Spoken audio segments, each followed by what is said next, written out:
lettre à Madame Alfred Dreyfus. Madame, on vous rend l'innocent, le martyr, on rend à sa femme, à son fils, à sa fille, le mari et le père, et ma première pensée va vers la famille réunie enfin, consolée, heureuse. Quel que soit encore mon deuil de citoyen, malgré la douleur indignée, la révolte où continue à s'angoisser les âmes justes, je vis avec vous cette minute délicieuse, trempée de bonnes larmes, la minute où vous avez serré dans vos bras le mort ressuscité, sorti vivant et libre du tombeau. Et, quand même, ce jour est un grand jour de victoire et de fête. Je m'imagine la première soirée, sous la lampe, dans l'intimité familiale, lorsque les portes sont fermées et que toutes les abominations de la rue meurent au seuil domestique. Les deux enfants sont là, le père est revenu du lointain voyage, si long, si obscur. Ils le baisent, ils attendent de lui le récit qu'il leur fera plus tard. Et quelle paix confiante, quel espoir d'un avenir réparateur, tandis que la mère s'empresse doucement, ayant encore, après tant d'héroïsme, une tâche héroïque à remplir, celle d'achever par ses soins et par sa tendresse le salut du crucifié, du pauvre être qu'on lui rend. Une douceur endort la maison close, une infinie bonté baigne de toutes par la chambre discrète où sourit la famille, et nous sommes là dans l'ombre, muets, récompensés, nous tous qui avons voulu cela, qui luttons depuis tant de mois pour cette minute de bonheur. Quant à moi, je le confesse, mon œuvre n'a d'abord été qu'une œuvre de solidarité humaine, de pitié et d'amour. Un innocent souffrait le plus effroyable des supplices, je n'ai vu que cela, je ne me suis mis en campagne que pour le délivrer de ses maux. Dès que son innocence me fut prouvée, il y eut en moi une hantise affreuse, cette pensée de tout ce que le misérable avait souffert, de tout ce qu'il souffrait encore dans le cachot muré où il agonisait, sous la fatalité monstrueuse dont il ne pouvait même déchiffrer l'énigme. Quelle tempête sous ce crâne, quelle attente dévorante, ramenée par chaque aurore.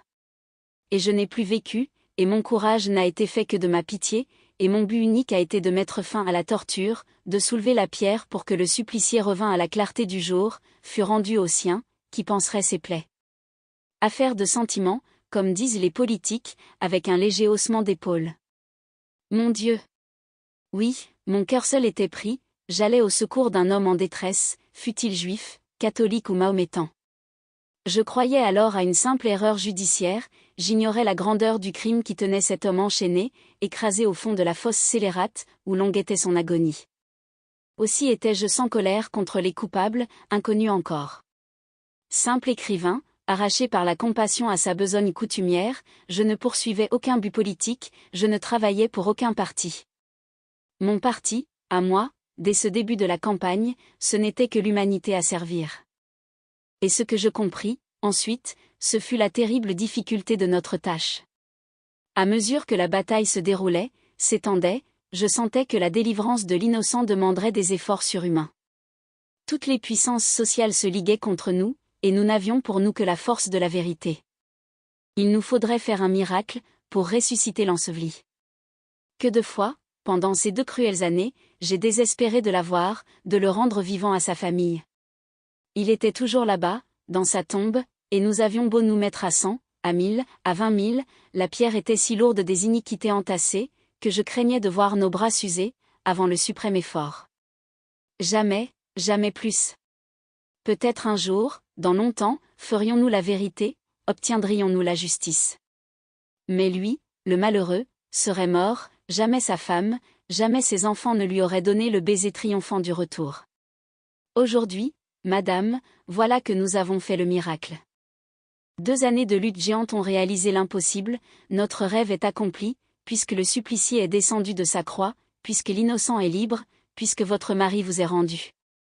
Il ne souffrira plus, la souffrance de nos cœurs est donc finie, l'image intolérable cessera de troubler notre sommeil. Et c'est pourquoi, je le répète, c'est aujourd'hui jour de grande fête, de grande victoire.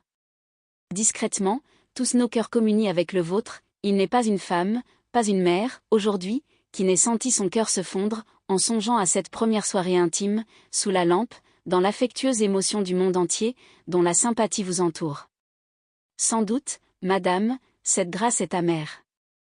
Est-il possible qu'une telle torture morale soit imposée après tant de tortures physiques?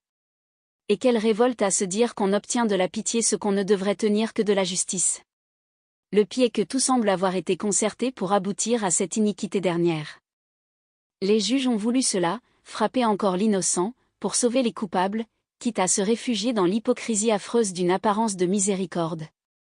Tu veux l'honneur, nous ne te ferons que l'aumône de la liberté, pour que ton déshonneur légal couvre les crimes de tes bourreaux. Et il n'est pas, dans la longue série des ignominies commises, un attentat plus abominable contre la dignité humaine. Cela dépasse tout, faire mentir la divine pitié, en faire l'instrument du mensonge, en souffleter l'innocence pour que le meurtre se promène au soleil, galonné et empanaché. Et quelle tristesse, en outre, que le gouvernement d'un grand pays se résigne, par une faiblesse désastreuse, à être miséricordieux, quand il devrait être juste. Trembler devant l'arrogance d'une faction, croire qu'on va faire de l'apaisement avec de l'iniquité, rêver je ne sais quelle embrassade menteuse et empoisonnée, est le comble de l'aveuglement volontaire. Est-ce que le gouvernement au lendemain de l'arrêt scandaleux de Rennes, ne devait pas le déférer à la Cour de cassation, cette juridiction suprême qu'il bafoue d'une si insolente façon? Est-ce que le salut du pays n'était pas dans cet acte d'énergie nécessaire, qui sauvait notre honneur aux yeux du monde, qui rétablissait chez nous le règne de la loi? Il n'y a d'apaisement définitif que dans la justice, toute lâcheté ne sera qu'une cause de fièvre nouvelle, et ce qui nous a manqué jusqu'ici, c'est un gouvernement de bravoure qui veuille bien aller jusqu'au bout de son devoir, pour remettre dans le droit chemin la nation égarée, affolée de mensonges. Mais notre déchéance est telle, que nous en sommes réduits à féliciter le gouvernement de s'être montré pitoyable. Il a osé être bon, grand Dieu. Quelle audace folle, quelle extraordinaire vaillance, qu'il expose aux morsures des fauves, dont les bandes sauvages, sorties de la forêt ancestrale, rôdent parmi nous. Être bon, quand on ne peut pas être fort, c'est déjà méritoire. Et, d'ailleurs, madame, cette réhabilitation qui aurait dû être immédiate, pour la juste gloire du pays lui-même, votre mari peut l'attendre, le front haut, car il n'est pas d'innocent qui soit plus innocent, devant tous les peuples de la terre. Votre mari, ah! Madame, laissez-moi vous dire quelle est pour lui notre admiration, notre vénération, notre culte. Il a tant souffert, et sans cause, sous l'assaut de l'imbécilité, de la méchanceté humaine, que nous voudrions penser d'une tendresse chacune de ses plaies. Nous sentons bien que la réparation est impossible, que jamais la société ne pourra payer sa dette envers le martyr, tenaillé avec une obstination si atroce, et c'est pourquoi nous lui élevons un autel dans nos cœurs, n'ayant à lui donner rien de plus pur ni de plus précieux que ce culte de fraternité émue. Il est devenu un héros, plus grand que les autres parce qu'il a plus souffert. La douleur injuste l'a sacré, il est entré, auguste, épuré désormais, dans ce temple de l'avenir, où sont les dieux, ceux dont les images touchent les cœurs, y font pousser une éternelle floraison de bonté. Les lettres impérissables qu'il vous a écrites, madame, resteront comme le plus beau cri d'innocence torturée, qui soit sorti d'une âme. Et si, jusqu'ici, aucun homme n'a été foudroyé par un destin plus tragique, il n'en est pas qui soit aujourd'hui monté plus haut dans le respect et dans l'amour des hommes. Puis, comme si ses bourreaux l'avaient voulu grandir encore, voilà qu'ils lui ont imposé la torture suprême du procès de Rennes. Devant ce martyr décloué de sa croix, épuisé, ne se soutenant plus que par la force morale, ils ont défilé sauvagement, bassement, le couvrant de crachats, le lardant à coups de couteau, versant sur ses plaies le fiel et le vinaigre.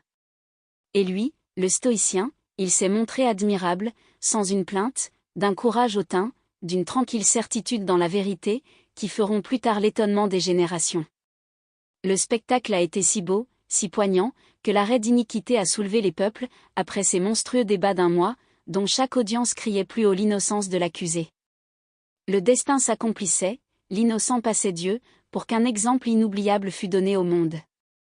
Ici, madame, nous arrivons au sommet. Il n'est pas de gloire, il n'est pas d'exaltation plus haute. Une réhabilitation légale, une formule d'innocence juridique, on serait presque tenté de se demander à quoi bon, puisqu'on ne trouverait pas un honnête homme dans l'univers qui ne soit dès aujourd'hui convaincu de cette innocence. Et, cet innocent, le voilà devenu le symbole de la solidarité humaine, d'un bout à l'autre de la terre. Lorsque la religion du Christ avait mis 4 siècles à se formuler, à conquérir quelques nations, la religion de l'innocent condamné 2 fois a fait, d'un coup, le tour du monde, réunissant dans une immense unanimité toutes les nations civilisées. Je cherche au cours de l'histoire un pareil mouvement de fraternité universelle, et je ne le trouve pas. L'innocent condamné 2 fois a plus fait pour la fraternité des peuples, pour l'idée de solidarité et de justice, que 100 ans de discussions philosophiques, de théories humanitaires.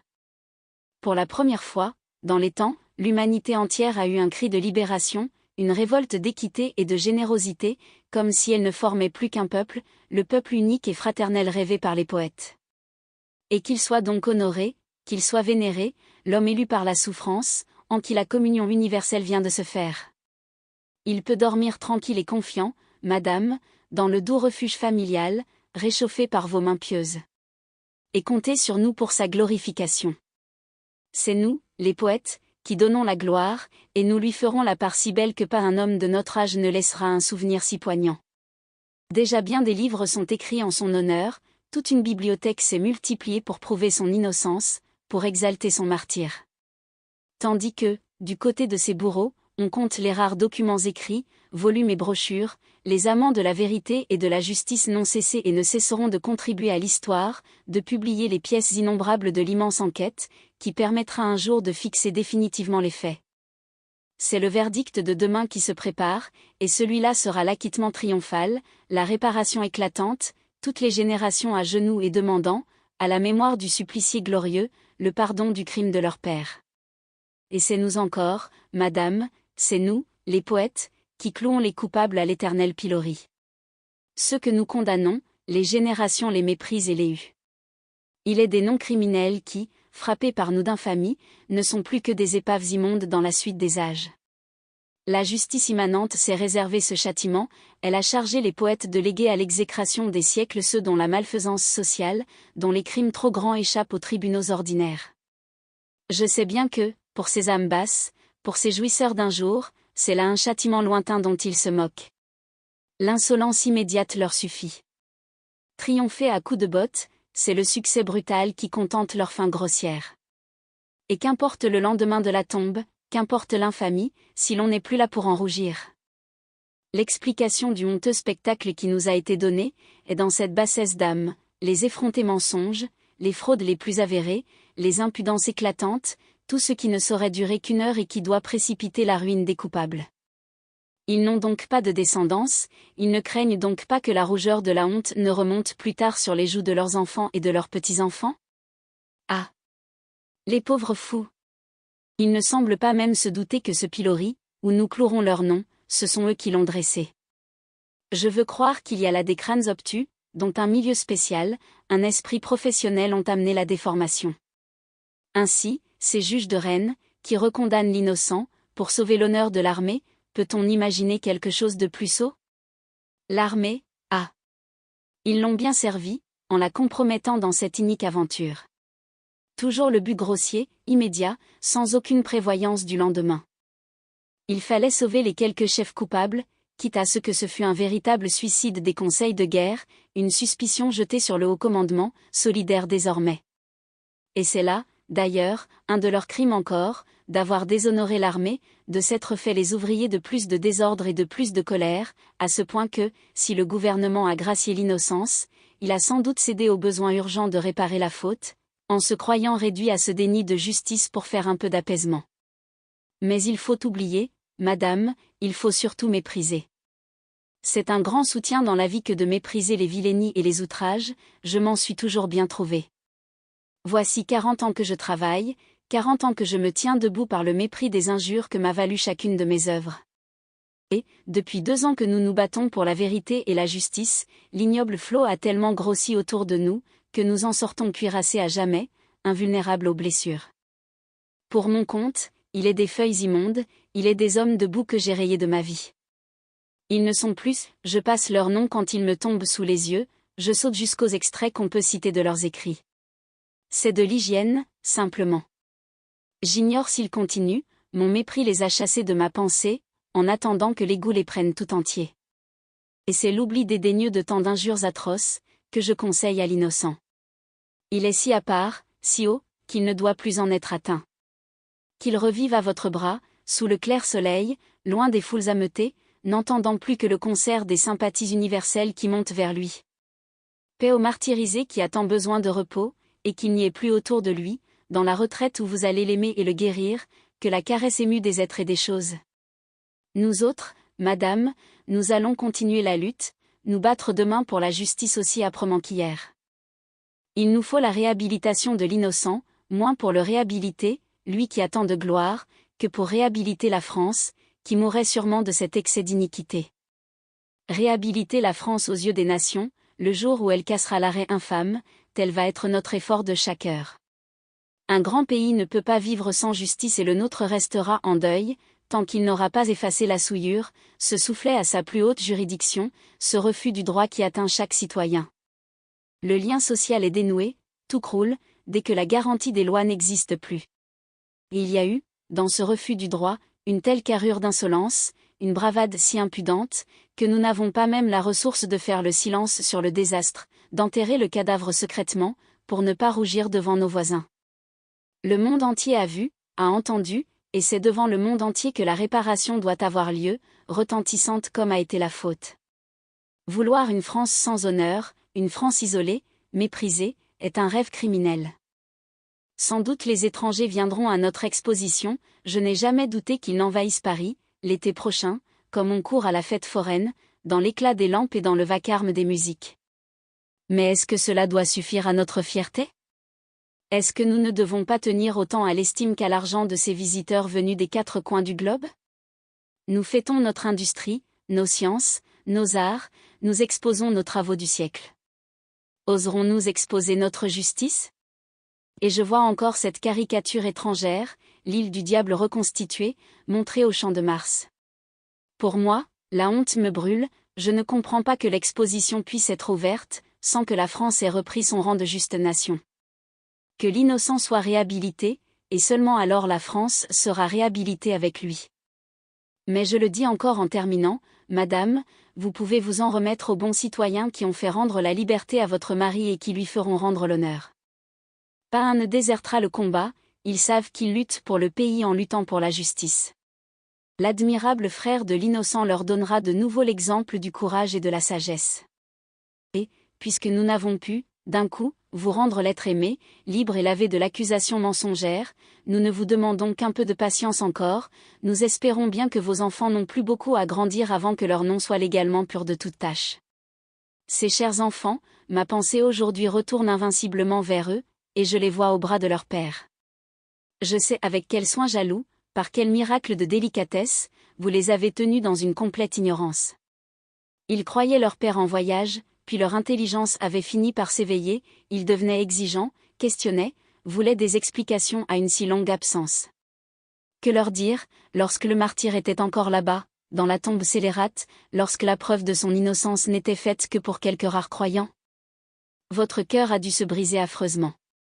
Mais, dans ces dernières semaines, lorsque son innocence a éclaté pour tous, d'un flamboiement de soleil, j'aurais voulu que vous les prissiez tous les deux par la main, et que vous les conduisiez à cette prison de Rennes, pour qu'ils eussent à jamais dans leur mémoire leur père retrouvé là, en plein héroïsme. Et vous leur auriez dit ce qu'il avait souffert, injustement, quelle grandeur morale était la sienne, de quelle tendresse passionnée il devait l'aimer, pour lui faire oublier l'iniquité des hommes. Leurs petites âmes se seraient trempées à ce bain de malvertu. D'ailleurs, il n'est pas trop tard. Un soir, sous la lampe familiale, dans la paix émue du foyer domestique, le père les prendra, les assoira sur ses genoux, et il leur dira toute la tragique histoire. Il faut qu'ils sachent, pour qu'ils le respectent, pour qu'ils l'adorent, comme il mérite de l'être. Quand il aura parlé, ils sauront qu'il n'y a pas au monde un héros plus acclamé, un martyr dont la souffrance ait bouleversé plus profondément les cœurs. Et ils seront très fiers de lui, ils porteront son nom avec gloire, comme le nom d'un brave et d'un stoïque qui s'est épuré jusqu'au sublime, sous le plus effroyable destin que la scélératesse et la lâcheté humaine aient laissé s'accomplir. Un jour, ce n'est ni le fils ni la fille de l'innocent, ce sont les enfants des bourreaux qui auront à rougir, dans l'exécration universelle. Veuillez agréer, Madame, l'assurance de mon profond respect. Émile Zola.